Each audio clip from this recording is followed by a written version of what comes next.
On a tous vu passer ces images générées par intelligence artificielle. Elles sont d'un réalisme absolument incroyable. Mais est-ce qu'on s'est déjà demandé quelle technologie se cache derrière? Eh bien la réponse, elle nous amène à une architecture qui a complètement changé les règles du jeu. Alors, rentrons direct dans le vif du sujet. L'idée de base, elle est à la fois super simple et carrément géniale.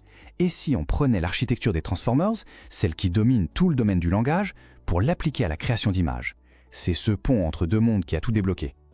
Et ce n'est pas juste une idée en l'air, comme le disent les chercheurs Peebles et Xier dans leur publication de 2022 qui a tout lancé. Cette approche n'est pas juste une alternative, non, elle surpasse tout ce qui existait avant. Cette phrase, c'est vraiment l'acte de naissance d'une nouvelle ère. Pour bien comprendre cette révolution, on va faire un petit voyage. D'abord, on va regarder dans le rétroviseur, pour voir d'où l'on part. Ensuite, on va décortiquer ce que sont les Diffusion Transformers et comment ils fonctionnent. Puis, on verra comment une autre technologie, le RAE, est venue tout booster, avant de se projeter vers ce qui nous attend. Ok, pour vraiment apprécier une innovation, il faut savoir ce qu'il y avait avant. Et avant les diffusions de Transformers, le monde de la génération d'images par IA était dominé par une architecture bien précise. Le standard, c'était l'architecture UNet. Elle était très forte, mais elle avait une faiblesse. Elle voyait le monde pixel par pixel, en se concentrant sur les relations locales, ce qui se passe entre des pixels voisins. A l'inverse, les Transformers, eux, sont des champions pour comprendre le contexte global, un peu comme comprendre le sens d'une phrase entière, et pas juste des mots isolés. Le défi, c'était donc d'apporter cette vision d'ensemble au monde de l'image. Et tout ça, ça s'est passé à une vitesse complètement folle. Cette chronologie le montre bien. En à peine quelques années, on est passé des modèles UNet à l'arrivée des diffusions Transformers, ou DTs, fin 2022. Et tout récemment, une autre pièce du puzzle, l'auto-encodeur de représentation, ou RAE, est venue pousser les performances encore plus loin. Bon, maintenant qu'on a le contexte, on passe du pourquoi au quoi.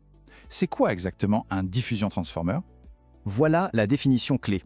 Un DT, c'est un modèle de diffusion où l'on a changé le moteur. On a sorti le UNet et on a mis un transformer à la place. Et le point vraiment crucial, c'est que ce transformer ne travaille pas directement sur les pixels de l'image, non, il travaille sur ce qu'on appelle des patchs latents. C'est un concept super important, alors voyons ça tout de suite. Alors, un patch latent, c'est quoi? Imaginez qu'on prend une image et qu'on la compresse dans une sorte de résumé abstrait, son latent. C'est une représentation mathématique de l'image.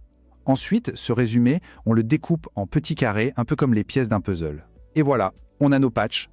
Le transformer va alors lire cette séquence de patchs comme s'il lisait une phrase, ce qui lui permet de comprendre comment toutes les parties de l'image s'articulent entre elles. Pour que ce soit encore plus clair, voilà une analogie. Un UNet, c'est comme un restaurateur d'art ultra minutieux qui travaille avec une loupe, il se concentre sur les coups de pinceau, les détails très locaux. Le Dissetti, lui, c'est l'expert qui prend du recul, regarde l'ensemble de l'œuvre, comprend la composition, la lumière, le style, et utilise cette vision globale pour que la restauration soit parfaite. Ok, maintenant qu'on a l'idée générale, on va voir comment un DIT fabrique concrètement une image du début à la fin. C'est un processus en plusieurs étapes, mais c'est assez élégant. Le processus se fait en 4 temps.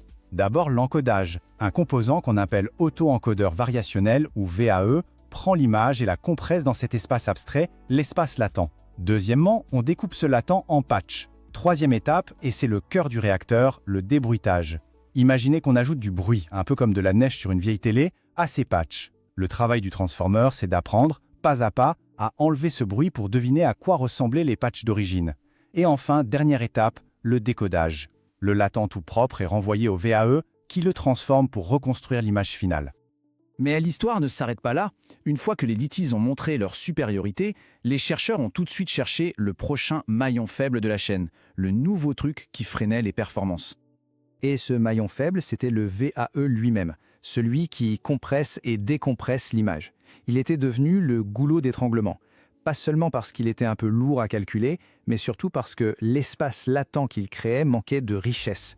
Il capturait bien l'apparence, mais pas vraiment le sens profond de ce qu'il y avait dans l'image. La solution s'appelle le Representation Auto-Encoder, ou RAE. L'idée est super intelligente. On prend un encodeur de pointe, comme le modèle Dino V2 de Meta, qui est déjà un expert pour comprendre le sens des images, on le gèle, on ne le modifie plus, et on lui associe un tout petit décodeur très léger. Résultat, on obtient un espace latent beaucoup plus riche et plus pertinent. Et ce qui est vraiment intéressant, c'est l'avantage inattendu. En plus d'être plus malin, l'encodeur RAE est aussi environ 6 fois plus efficace en termes de calcul que l'ancien VAU. C'est un gain sur absolument tous les tableaux. Mais il y a eu un hic. Ce nouvel espace latent, tellement plus riche et plus grand, a posé un problème. Les DIT classiques n'étaient tout simplement pas conçus pour travailler avec une information aussi dense. Leur performance s'effondrait. Il a donc fallu adapter le transformer lui-même. C'est comme ça qu'est née une version améliorée, le DIT-DH. Et le résultat de ce mariage entre DIT-DH et REA est juste spectaculaire. On atteint un score FID de 1.13. Pour faire simple, le score FID mesure la qualité, la diversité des images. Et plus il est bas, mieux c'est. Et 1.13, c'est un nouveau record. Un vrai saut quantique en termes de qualité. C'est assez impressionnant. Ce tableau permet vraiment de visualiser l'avancée. On compare ici le score du DTDH avec RAE au champion précédent. On voit bien que 1.13, ce n'est pas juste une petite amélioration à la marge. C'est un vrai fossé qui se creuse, un nouveau standard qui est établi. Mais à ces chiffres, regardons ce que ça donne. Ces images de tortues ont toutes été créées par ce modèle. Il faut vraiment observer la finesse des détails sur les carapaces, la diversité des éclairages, des poses. C'est la preuve par l'image de ce que cette nouvelle architecture peut accomplir. Alors, qu'est-ce qu'on retient de tout ça et surtout, où est-ce que cette technologie nous emmène? Parce qu'on parle de bien plus que de simples images. Si on devait résumer notre parcours en 3 points clés. Le premier, les transformers sont une base absolument géniale pour les modèles de diffusion, c'est scalable et super efficace. Le deuxième, la qualité de l'image finale dépend tout autant de l'intelligence de l'auto-encodeur que du modèle de diffusion. Et enfin, le troisième point, tout est connecté. Améliorer une pièce du puzzle demande souvent d'adapter les autres. Une belle leçon de co-conception. La prochaine étape logique, c'est de passer de l'image 2D à la vidéo, et même à la 3D. Des projets comme Union World Voyager nous montrent déjà le chemin. Ils utilisent des principes très similaires de diffusion pour générer des mondes 3D cohérents et explorables à partir d'une simple image. Et ça nous laisse avec une question vraiment fascinante pour l'avenir.